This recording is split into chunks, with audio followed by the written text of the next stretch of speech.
Hey, what's up guys? Bodie here, BodieDavison.com. In today's video, we're going to go over how to make money on Redbubble in 2021, some quick tips on how to quickly research what's selling and how you can make money off of those things.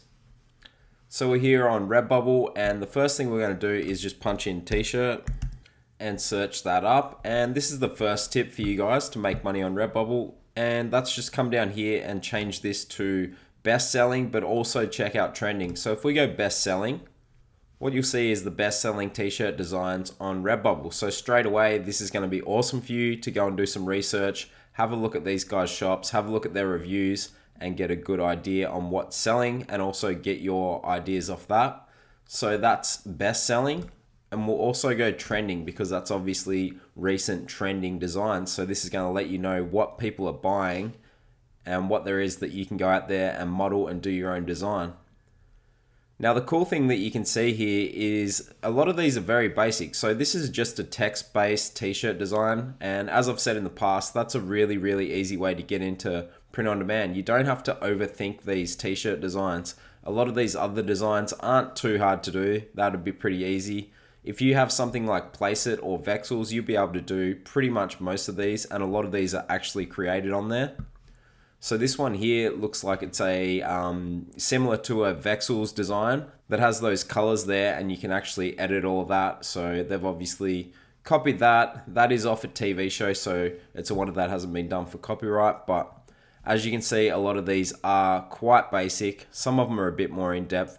Again, you can see that similar design there, so you can tell that they're using Vexels, as I said, which is an awesome tool to use. This is also a similar one off there. And you can see these ones are the same. So they got 1981, they've got 1961. I know it's the same seller there. And what I've seen a lot of is just the Anime sort of stuff. So Anime is very popular. And if we just go back to best selling, so let's go check out this store here. We'll click on that. What we can see down here is 150 reviews, which we can go and check out about the store. And we can also click through and check out their other designs. Now you can see this person's all about the Anime sort of designs and obviously got their niche down pat, which I've told you guys in the past. Having a niche specific setup in your store is always going to do well for you because people will come back and buy similar designs that they're into. So this person's very niche specific and is obviously doing quite well. So that's one way you can check it out. You can go best selling and trending. The next thing that I want to show you is the Redbubble popular tags tool, which is built by someone that wanted to know all the popular tags. It's updated once a week. So just go Redbubble popular tags on Google and that'll bring it up. And it's going to give you a few different things here. Nothing too confusing though. It tells you down the bottom what they all mean. So popularity, this ranking indicates the popularity of a tag as provided by Redbubble. A lower value means the tag is more popular. So this one here, obviously number one. Results, this value indicates how many artworks contain a certain tag. It isn't real time, it's generated once a week, as I said. So indicates how many artworks contain a certain tag. So what it's telling you is really the competition. So if there's a lot of them, there's a lot of people that are posting these designs. So straight away you can see this one here, which is looking pretty good, 4,780, and it's Man I Love Frogs. So let's open that up in another tab. And so they're going with the MILF and then Man I Love Frogs. So this is very interesting, something that you probably wouldn't look at usually unless you're into the frog niche, which is a specific niche. As you can see, that similar design there that I told you guys before is created on Vexels. So it's a very popular design that people like to use.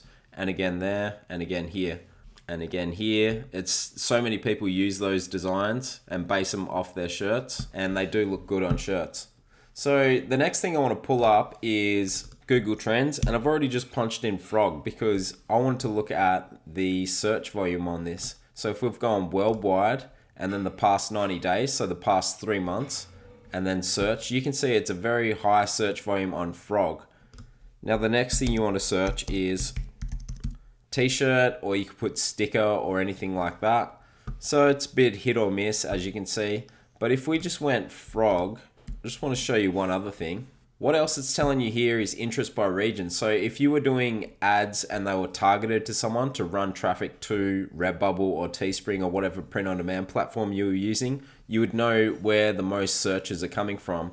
And then you can see related topics, which can come in handy for different ideas. And you can also see related queries, which will come in handy for different ideas that you could possibly put onto a t-shirt. So albino frog is popping up there. I've never heard of an albino frog, but obviously it's a popular frog. And World Frog Day, so that could be something. I'm not sure what date that pops up, but there's different things and different ways you can target these people that are interested in that niche. Now, the other one that was interesting before was Anime. Anime is obviously huge, so you can see massive search volume all the time, and that's just over the past 90 days worldwide. Again, it's telling us where it's most popular, and those locations kind of make sense for Anime. And then you've got related topics, and you've got related queries down here. So lots of different stuff there. And the reason I searched that is because you can see a lot of these are Anime as well. So Anime, they're popping up on here as well. So this is just going to give you, there's another one there. This is just going to give you lots of different ideas and lots of different things to search out and go and get an idea on what's selling and how you can make money on Redbubble in 2021. So you can see the Man I Love Frogs here. If we just go Anime up the top, I'm sure there'll be heaps and heaps of shirts for that and stickers. If you're just getting into Redbubble, honestly, stickers is probably one of the best ways to get started with it. Lots and lots of stickers get sold on Redbubble, and it's just a really quick way to get started. So some of these look really cool. No wonder they sell so well. And as you can see from that search volume back on here, absolutely massive search volume. And this is people Googling it. So once they Google Anime and put like sticker or t-shirt on the end, they're going to find websites like Redbubble and other print-on-demand platforms, and that's where they're going to go to buy these sorts of things. So this is a really, really quick video just covering how you guys can make money with Redbubble and what's selling on there in 2021, step by step. Very easy to get started, and there's no downside to selling on Redbubble because you can put your designs up. It doesn't cost you anything. It doesn't cost you anything to keep them up there. They can stay up there, and then eventually, if you keep posting good designs, you'll start making sales, get that traction going, and then create more in the niche or different niches. Another popular one that I would say, is face masks. Face masks are absolutely huge at the moment, so make sure you get on face masks as well. Face masks and stickers, and of course t-shirts, they're probably the most popular ones that sell, but stickers and face masks are really, really easy to get started with. And that's it for today's video. I hope you guys enjoyed the content. Please give it a like for me. Please comment down below what you've been selling and what you like on Redbubble. Make sure you check out my links below the video. So I've got the Facebook groups and a few other print-on-demand tools that can help you out. Make sure you hit subscribe, and I'll see you guys in the next video.